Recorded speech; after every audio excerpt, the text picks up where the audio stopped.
I immediately resonated with that, with the fact that for some of us, life has been about trying to fit in and not quite feeling like you belong.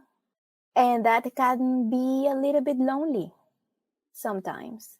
And even though we try our best to turn it into a positive thing, like I'm resilient, I am a fighter, I'm a survivor, like we can do that. We can shift the narrative for sure. But we should also take a pause and acknowledge that we're not making things up. Like it is hard to try to fit in. And those molds can break you sometimes. So instead of allowing a mold to break you, why don't we break them ourselves? You're listening to the Global Inclusion in Practice podcast, sharing the stories of DEI changemakers around the world. Vivian Aqua and Marjolein Vlug bring you behind-the-scenes stories and kitchen table conversations about the personal perspectives of DEI professionals, representatives, advocates, and allies, talking about what matters in this work and what sustains us in creating lasting change. There are many of us working on creating a more inclusive world. Let's share our stories. We're in this together.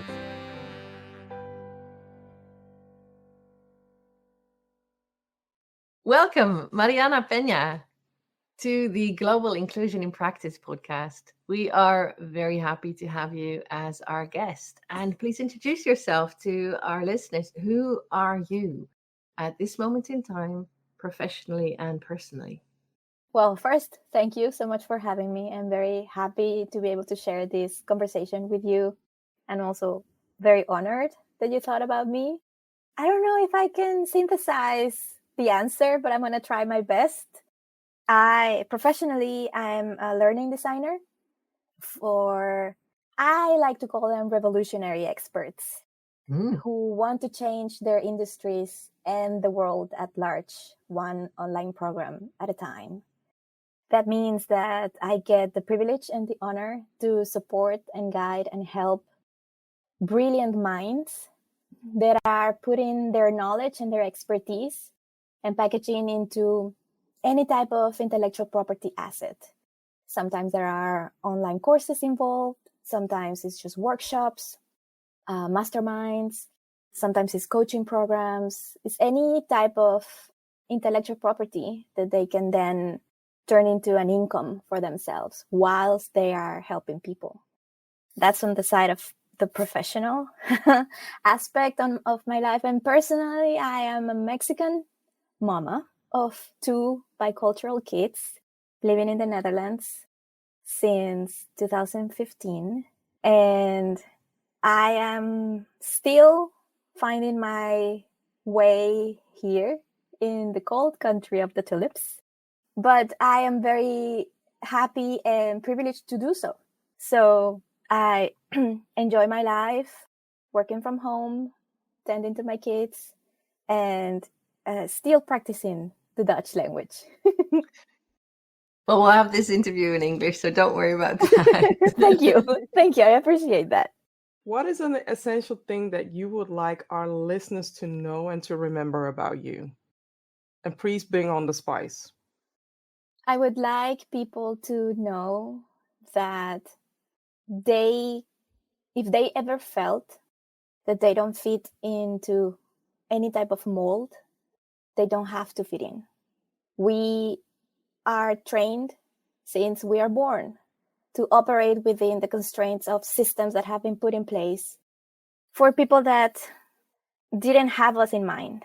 And I'm speaking from a Latin heritage, a Mexican culture standpoint. And luckily, we are at a point in time where we can talk about these things. Unluckily, not everybody wants to do that. So if anything comes out of this podcast and out of your time listening, if you think that you're a mold breaker, you are. You can, and this is your permission slip to do so. Why did you feel the need to share this particular part? I was having a conversation yesterday with a client, and I was asking her why is it that she feels so passionate about her work. And when she was sharing her experience, I immediately resonated with that. with the fact that for some of us, life has been about trying to fit in and not quite feeling like you belong. And that can be a little bit lonely sometimes. And even though we try our best to turn it into a positive thing, like I'm resilient, I am a fighter, I'm a survivor, like we can do that. We can shift the narrative for sure. But we should also take a pause and acknowledge that we're not making things up. Like it is hard to try to fit in. And those molds can break you sometimes. So instead of allowing a mold to break you, why don't we break them ourselves? And I feel like you are doing this, for example, with this podcast. I try my best to do that with my clients. Every time that I'm working with someone, I'm trying to infuse a little bit of anti-oppressive learning into the programs that we create. Every time I have a conversation with my kids, when they say, why do you have this and it looks different than mine?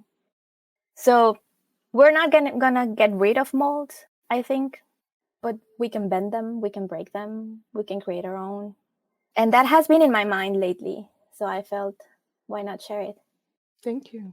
Yeah, thank you. I'm quiet because I'm emotional as well. I just had an experience over the weekend where I didn't fit the mold, and it was lonely. And I've called myself independent. You know, just being honest, this really hits me.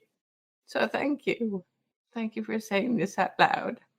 Thank you for seeing this, and thank you for setting this example, modeling this.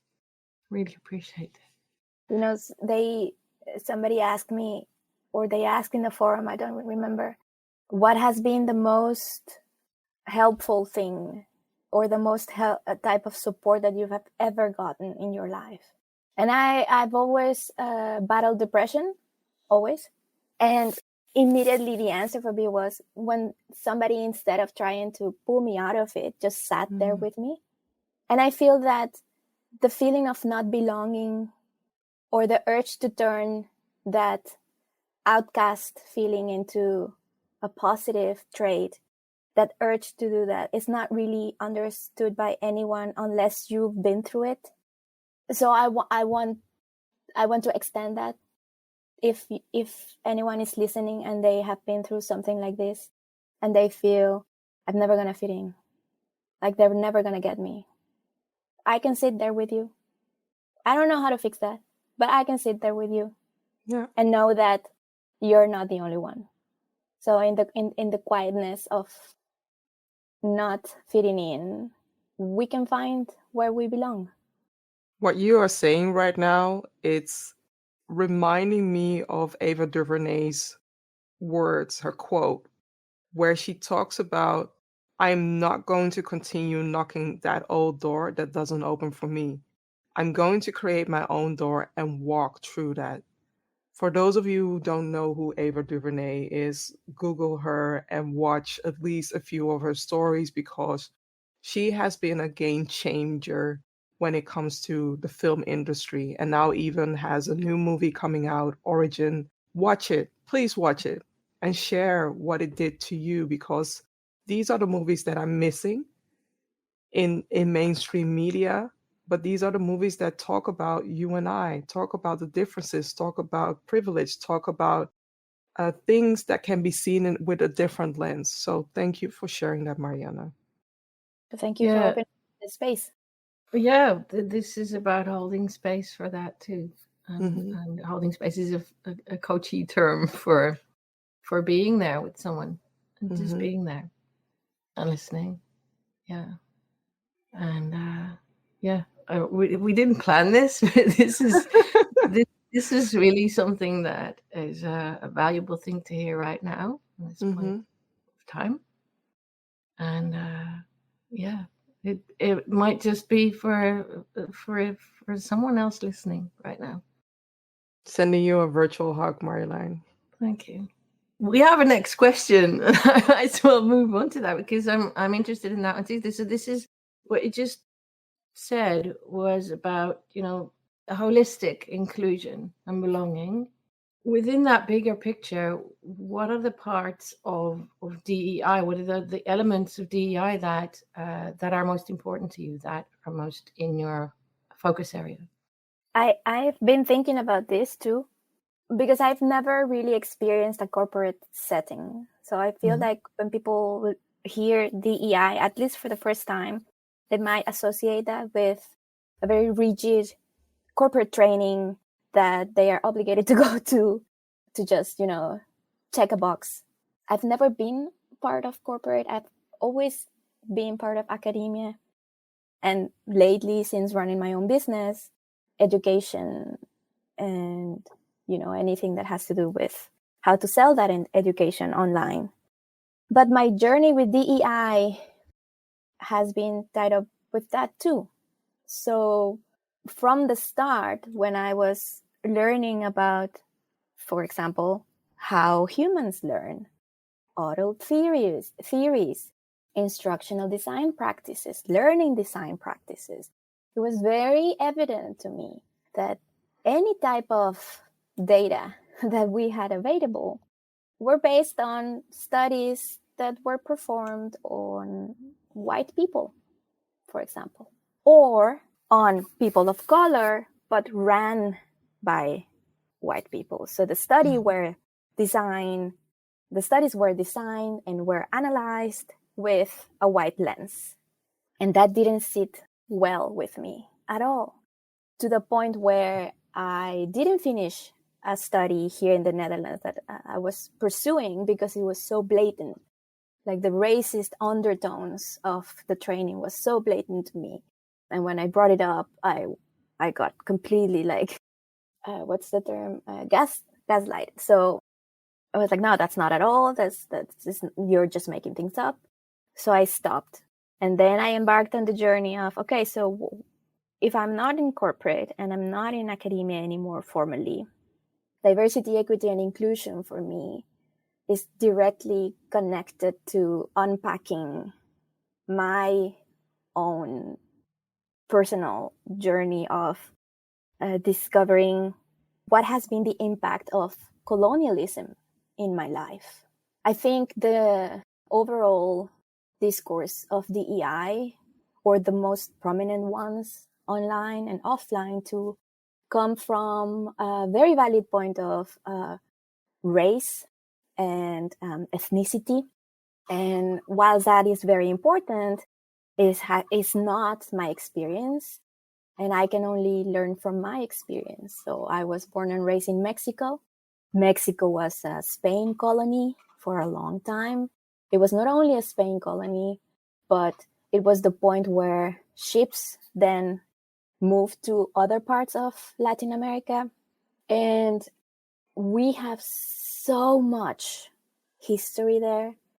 And it has been widely ignored. In Mexico, we tend to overlook it. We tend to buy this meritocracy myth. And it has such an impact, to the point where you can see data where the darker your skin color, the less access you have to education, the less possibilities you have to get in an entry job even. There are no CEOs in Mexico that are brown skin. People don't get access to learning other cultures or languages. And if you are part of an indigenous culture, it gets even worse. Because not only you don't get access to this, you are forced to erase your own culture and erase your own language. And this comes directly from our colonial time. Yeah. And when you juxtapose that with how we in Mexico glorify these colonial cities, oh, so pretty, so beautiful, let's get married there.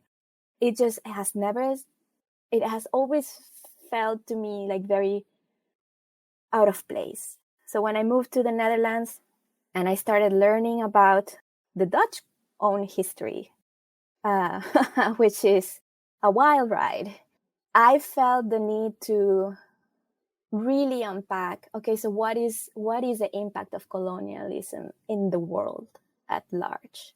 What have we done to populations? how is it that we have erased cultures in the name of what? Trade? Commerce? Why? So DEI for me goes directly to that place. Yeah. And I try to tie it up with my work. I try to take a anti-oppressive, liberatory way when designing curriculum, because I do believe that education can change the world, but it has to have an anti-oppressive lens, because otherwise we're just replicating system of oppression. And I don't want that. I don't want to participate in that. I don't know if this makes sense. It does. Very much. Totally Yeah. does. Yeah. Yeah. Thank you for bringing this in. And I mean, if you were wondering why we invited you, so much of why has already been in this first part of our podcast. Yeah. Thanks for saying all these things. And there's so much to unpack there.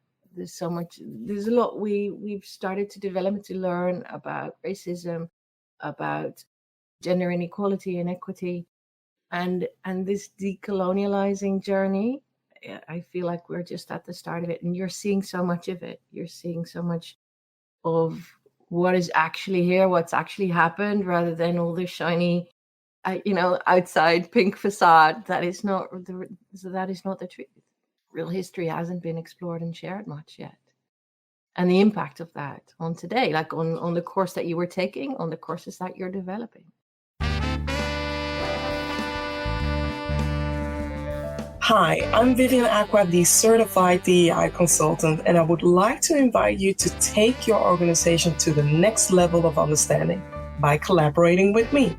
I specialize in helping organizations amplify their DEI initiatives and foster an inclusive environment. Reach out today to learn how I can help your organization unleash its hidden potential and create a culture of belonging.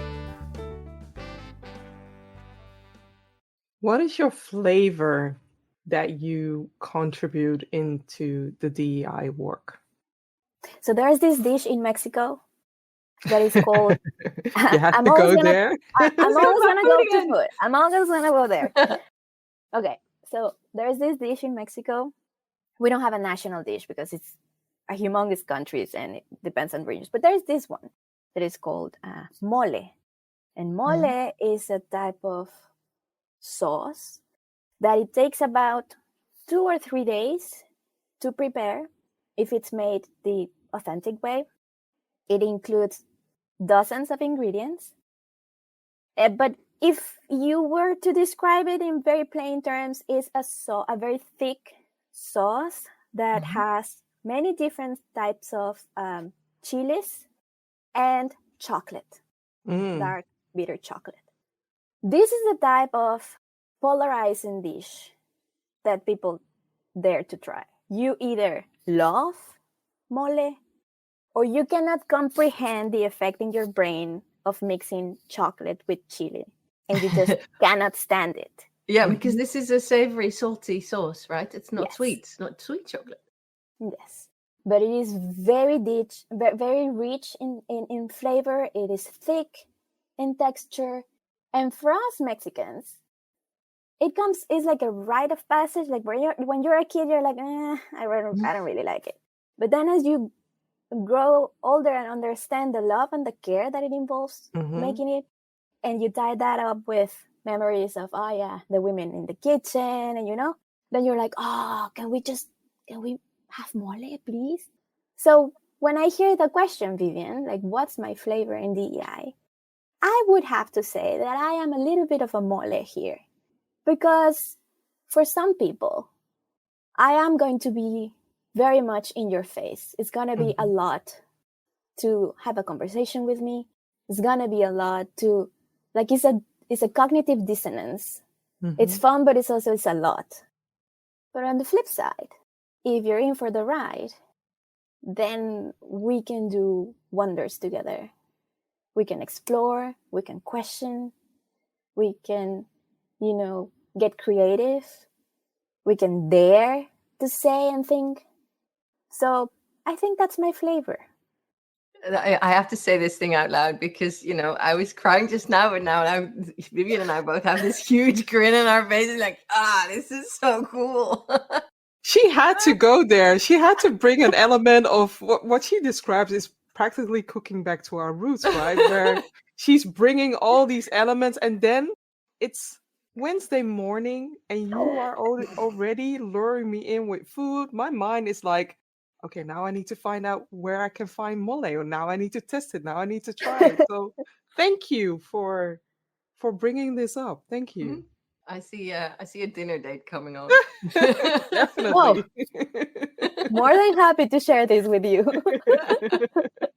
I'm curious about something else because I know, and we've talked about this a bit before, that there have been pieces in your learning journey, your own learning journey in terms of DEI, diversity, inclusion, belonging, that have been important to you.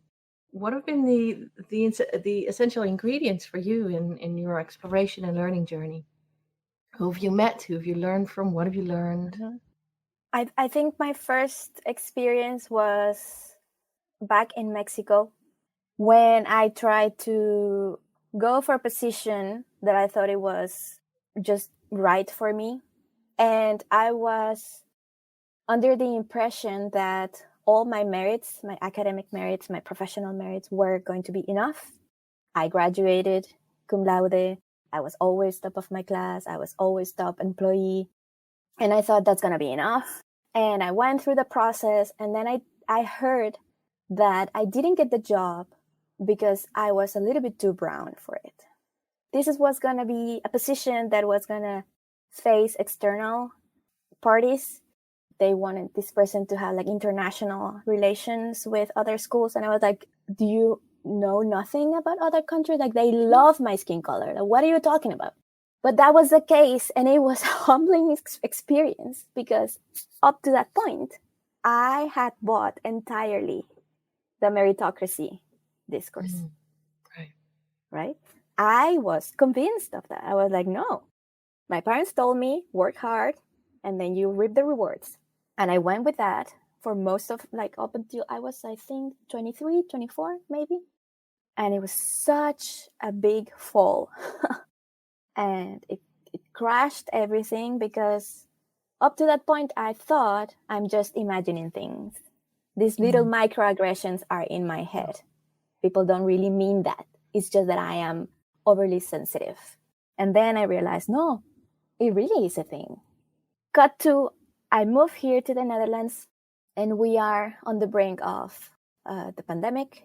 For me, it was going to be the second one because we had one in Mexico, and I was very, very ill back then.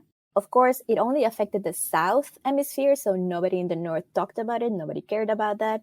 Many people died, but nobody in the rich countries cared. That was the flu early 2000s? Yeah. Yes. Yeah. So I was petrified because I was like, my respiratory system is already bad, but okay, whatever. So we were on the brink. And then this emergence of Black Lives Matter happened. Yeah. And I just felt everything in my being, like every pore in my body was just awakened all of a sudden. I was like, I'm not Black, but I'm raised in a biracial family. My kid, during those days, he asked me for the first time, why does your knuckles are so dark? You have to wash your hands better, he said. So I had to have the first race conversation with him ever. And that was the second moment for me in the journey. Like, okay, so this is now a world that is not only going to impact me, this is also going to impact my son. So I jumped online because I'm a lifelong learner, and I was like, I just need to understand this. I didn't know anything about like raising multicultural families because I was raised in Mexico. And I started learning, and I came across the work of people online who were not white, who opened my eyes in terms of there is so much going on in the world that this Black Lives Matter is just a blip in the radar. And at the same time, I felt overwhelmed and hopeful because I felt, okay, this is wrong. entirely. What is happening right now, what we're seeing live is wrong. And I get to learn, I get to do something, I get to take action. And I think that was the tipping point for me. And I thought, if I'm going to open a business, it has to be aligned with this. And if I'm going to work with people, they have to be aligned with this. They have to know and understand that the world operates under systems of oppression, and we have to do something about it. And a little bit after that, I had a lovely conversation with my then upstairs neighbor. She was a lovely lady from Indonesia. And up until I moved to the Netherlands, I've never even thought about Indonesia. It was not relevant for me as a Mexican person. And she was in a very vulnerable moment because she was coming back from a newly opened exhibit in one of the Dutch museums that was basically narrating the story of how Indonesia was colonized, and she saw pictures and drawings and everything. She was very emotional about it. And then I thought, we are all in this together. She said, I never, ever in my life thought that I would be able to see this in a Dutch museum. She felt vindicated. She felt seen and heard for the first time at her 75 years old.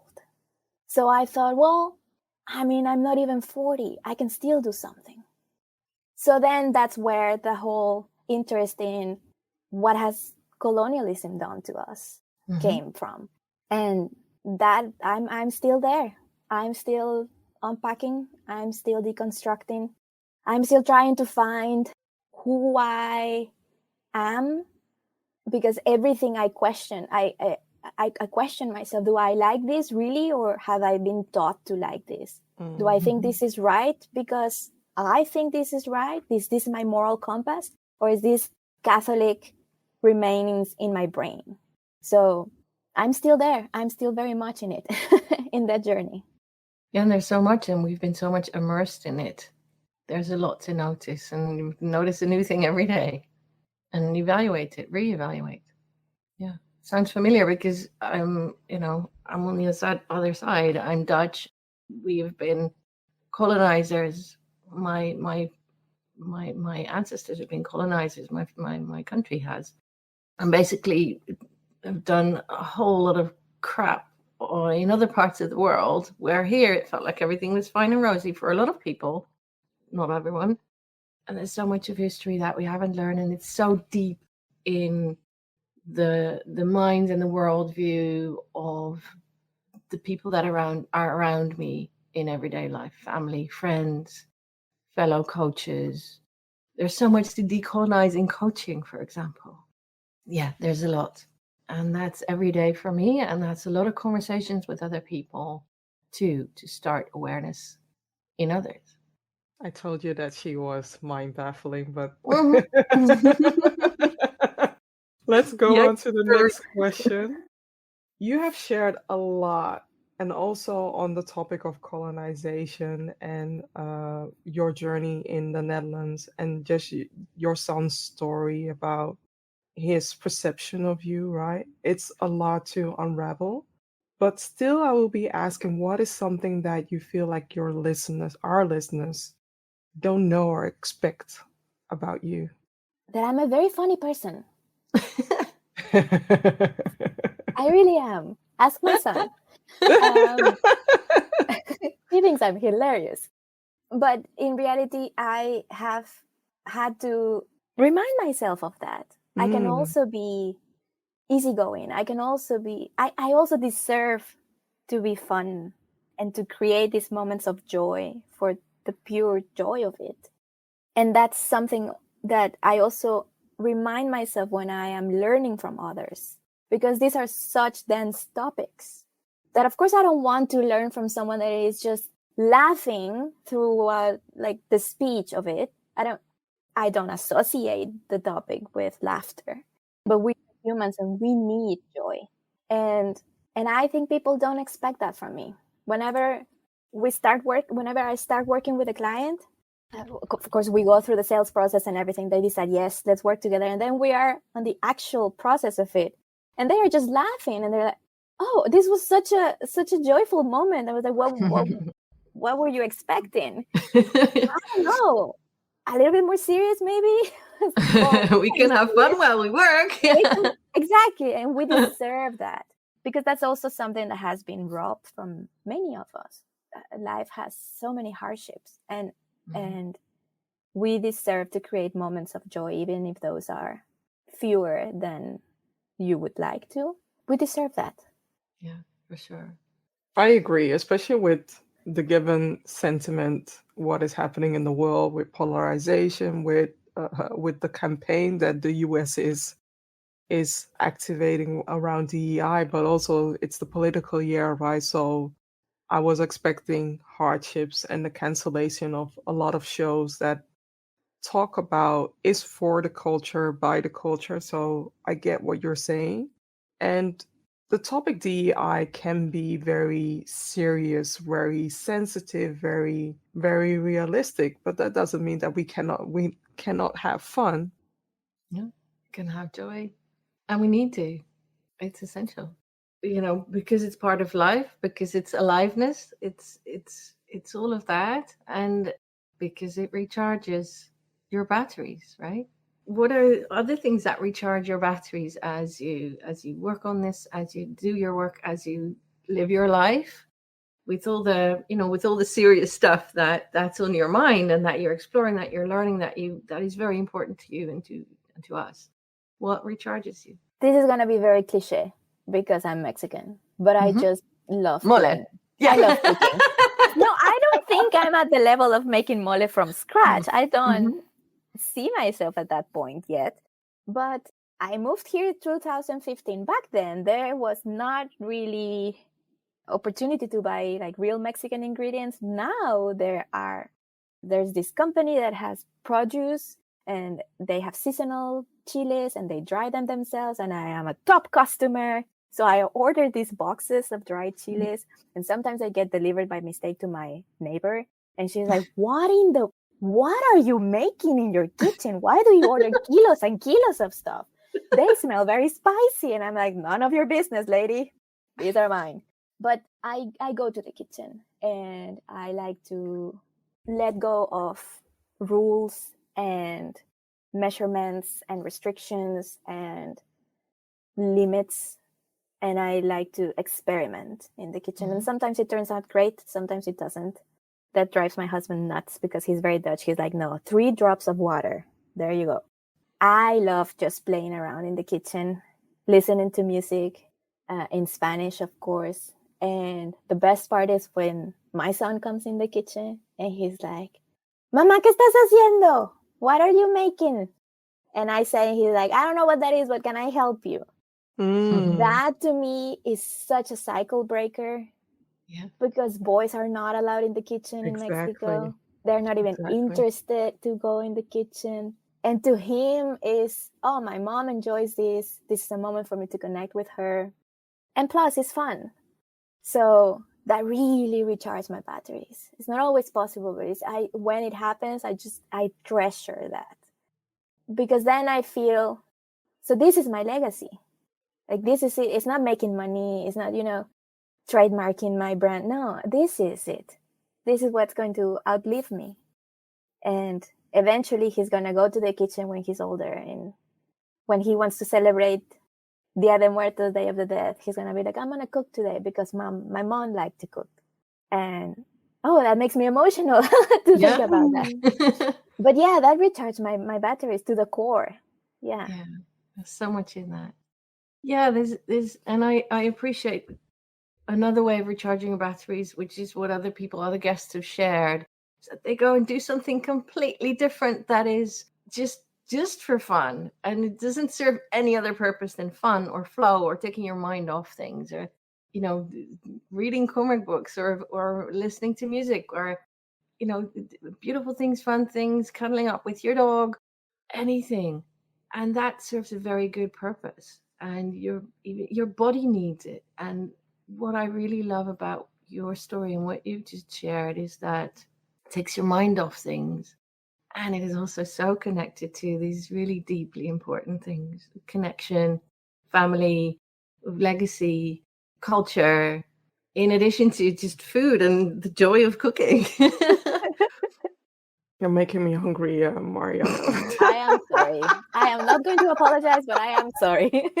You're Anytime not going you to have a apologize, but you're conversation. sorry? What is that kind of apology, I'm not though? going to apologize that I am making you hungry, but I'm sorry that you cannot eat right now. Well put.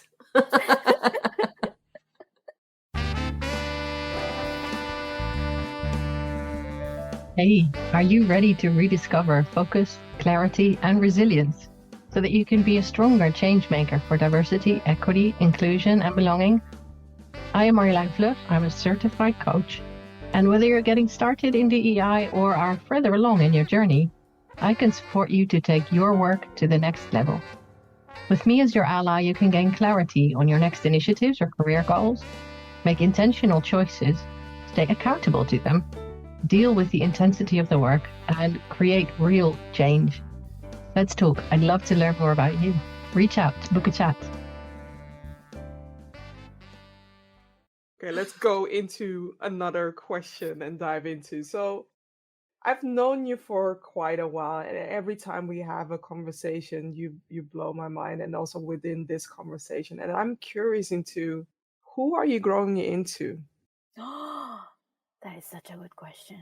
Yeah. I don't know. I would like to think that I'm growing into a safe space for my kids. I know that I am not. I'm not there yet, or it's not like I imagine it to be. But but that is in service of someone else, right? So that's as far as for myself, I would like to think that with each day, I'm a little bit less afraid of being happy entirely. Just because, again, this unpacking journey, I grew up in a very Catholic household. And if you've ever heard anything about Catholicism, you are born with sin and guilt. And your whole upbringing is around guilt. So if you are happy, completely happy, and you shouldn't be because there are so many people in the world suffering. If you accomplish something, it's not you, it's God that gave that to you. But if you don't accomplish something, that is up to you because God wouldn't do that to you. It's such a complex situation as a kid, but even as an adult. Like, am I allowed to feel happy if my mother is ill? Should I not enjoy this moment for myself? So I am now living in this country that is very safe compared to Mexico, especially when I left Mexico. I left in the middle of the cartel war. I saw people getting killed in front of me. Terrible things happening all around. That's when I left Mexico. Now I live here. I'm able to walk by myself at night. I'm able to move around the country, the entire country, with public transport. I'm able to work from home. I am allowed to not wear makeup. And look beautiful. Thank you. Exactly. I'm allowed to make these choices. And I have so many people back at home who aren't.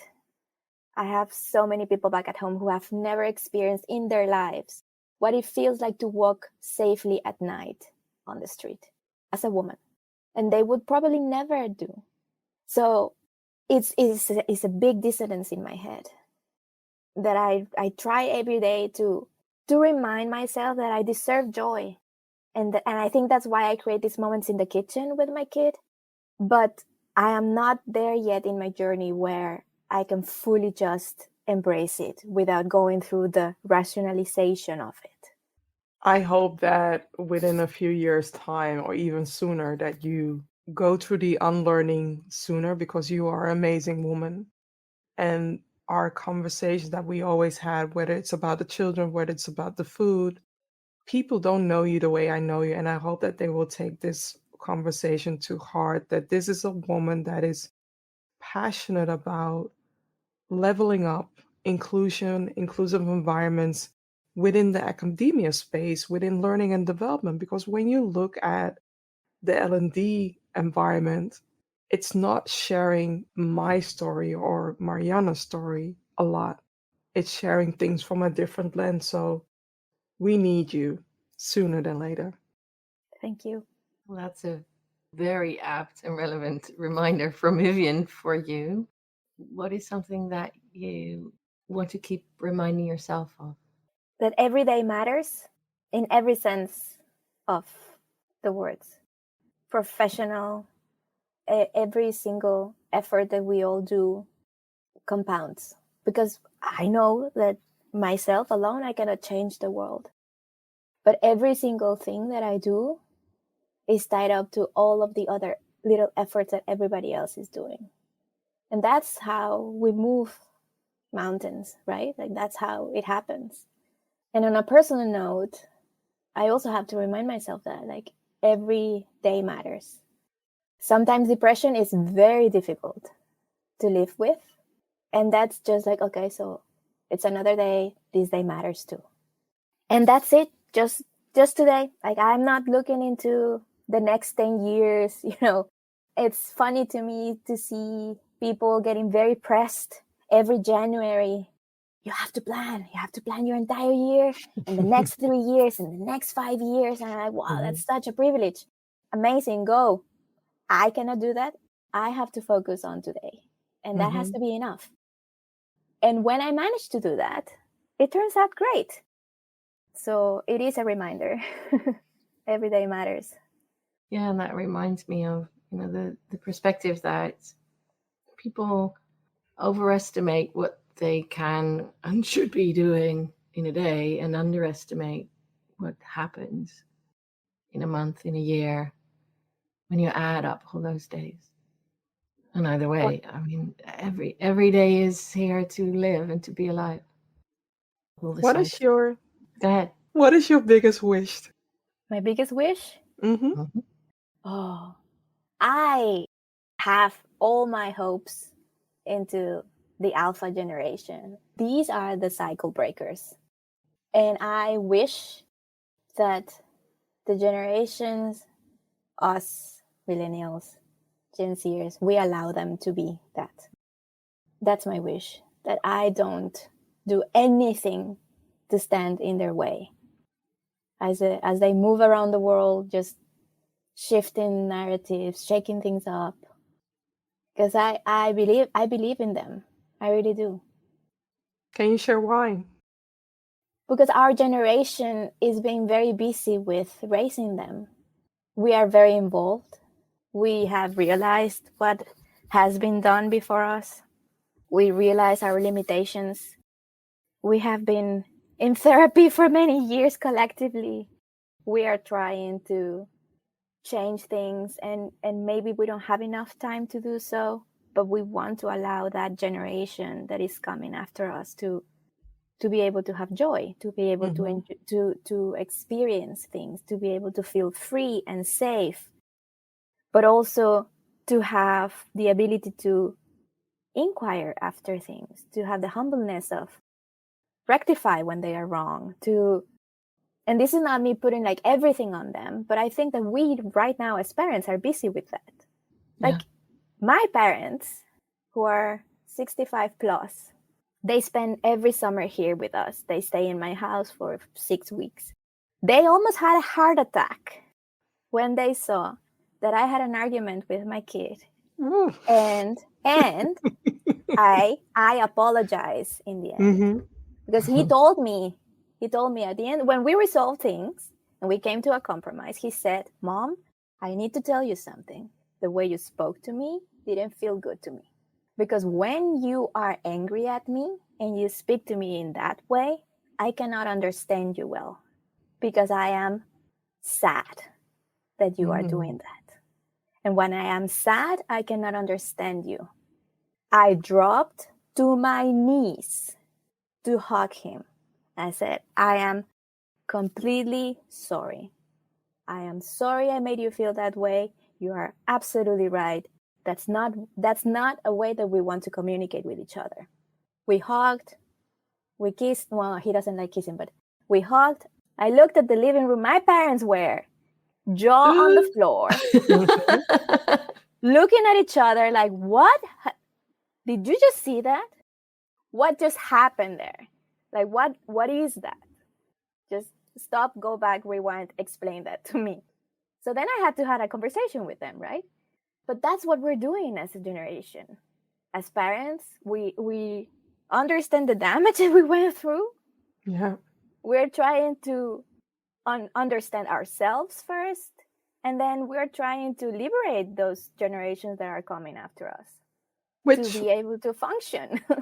can be challenging, though, especially given the fact that my cultural upbringing and your cultural upbringing, there is a different way of raising kids, whereas we are talking more to our child instead of using other things, which I'm not going to go into, which is a challenge. We are adding a lot of elements of gentle parenting where we want to have a conversation with our kids so that they feel safe to share whatever they are problems with, right? And that's a different way of raising our kids. That's Yeah. anti-colonial parenting. Yeah. Yeah. True. Yeah, and you're raising a kid who's already very emotionally intelligent Yeah. to express what he expressed and to say that, to notice it, to say it, and to say it in this way. And this was your response too. Thank you. I hope he and his peers, who are not raised by me but by other parents who are also involved, know that you don't have to resort to violence to fix things. Like, that's how I was raised. That's the culture in Mexico still to this day, and that brings us nothing. And in my mind, that is also one of the applications of unpacking colonialism, right? Like, the parents are not the masters of the house. These are not workers that have to, satisfy your demands. These are human beings, tiny human beings. So I have a lot Parent of is hope not the for them. oppressor. Yeah, and what they're Exactly. learning, you're modeling, they're learning, learning and this way of being in the world and being around other people. What will you explore next? As I move through this decolonial journey, decolonization of everything, I think my next big milestone would be to be able to see the positive aspect of the culture of this country that I'm living in. Because right now my mind is very busy identifying everything from the colonizer point of view and how that has impacted other populations like mine. But I am here to stay. This is my home now. So I think I owe it to myself, and I owe it to my kids and my husband and my own peace of mind to be able to see the positives that are also present. Because human beings, we're complex entities, right? We're not entirely evil and we're not entirely benign. So that's something that I know I want to make it happen. I don't know how it's going to happen yet, but I am open to explore that aspect. Your kids are going to be so proud the moment that they understand this conversation. And luckily, it's recorded forever and ever. So you're leaving a legacy as well behind where we are all moms who are impacted by our kids here. So I get you. What are your recommendations for our listeners to listen, read, watch? I would, before jumping into consuming any type of media, I would ask them to just sit with themselves a little bit and explore, do some identity work. Like, who are you? Not your name and your position, and but who are you in this world? Like, what's your position in this world? Not in your household, not in your company, in the world, because that's going to be your lens. And the more honest you are with yourself when answering this, the easier it's going to be for you to decide who are you going to learn from, right? Because a lot of times, for example, people come to me like, oh, have you watched the latest Brené Brown, whatever? I'm like, no. And they are very, well, but I thought you were interested in these topics. Aren't you a feminist? That's not my lens, right? Yeah. Like, that's not my experience. I do not identify with her work. Her teachings do not apply to me. And I don't think that's gonna ever happen.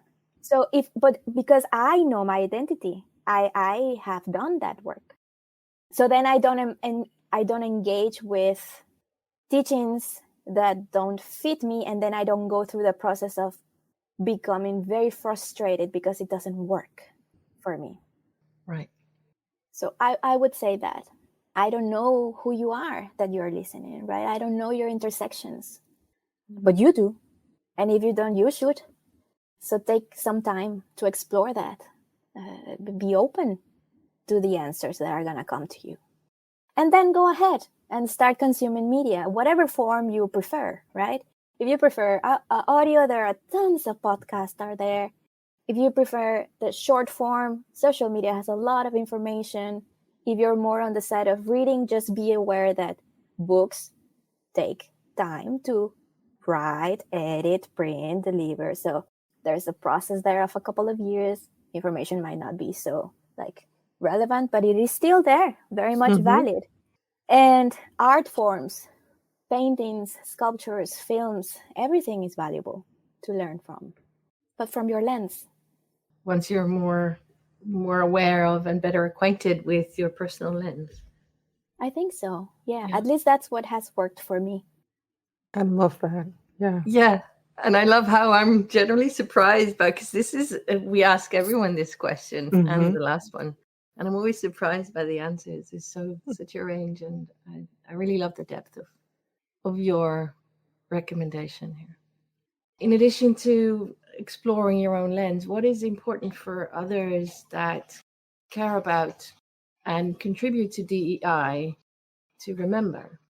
So thank you for addressing this and this recommendation to explore your personal lens. And what is another thing that is very important for people that care about and contribute to diversity, equity, inclusion, accessibility, belonging?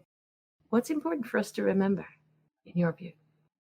Well, something that is important and also challenging when you are immersed in the work is to remember that not only are we all at different points in the journey, like in the learning or unlearning journey, but we all learn in very different ways.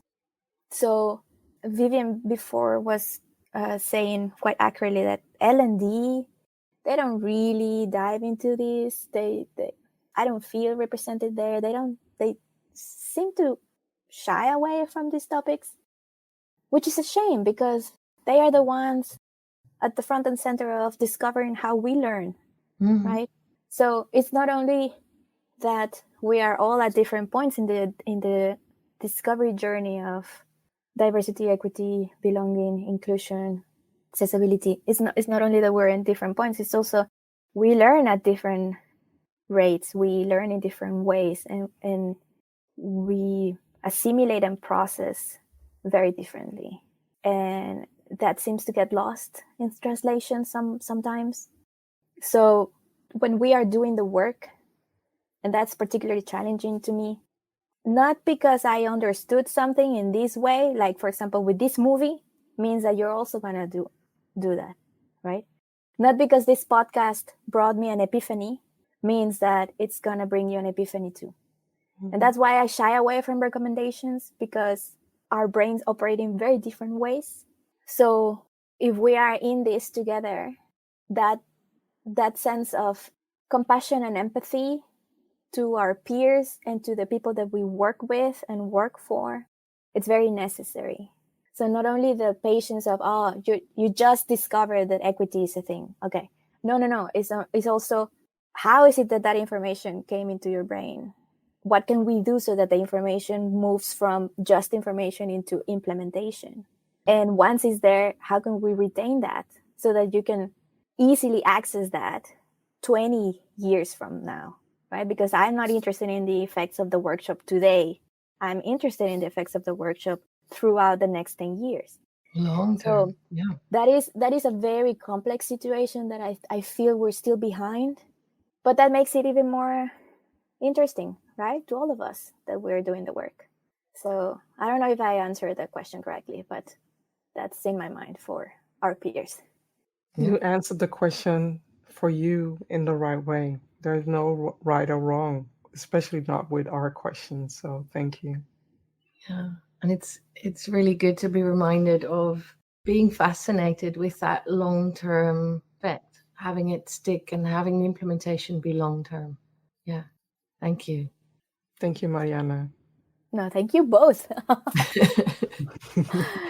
Well, it's been a beautiful conversation. I've laughed, I've cried, I'm hungry. It's the full range of human experience. The whole spectrum. I told you I'm mole. Yeah, you're definitely mole. Thank you. Thank you for listening. You're warmly invited to pause for a moment and think about what stood out to you from this conversation. Please share this episode with others to inspire them too. Make sure to subscribe to our Substack channel. We'll be back soon with more episodes. Be well, take care, and stay connected.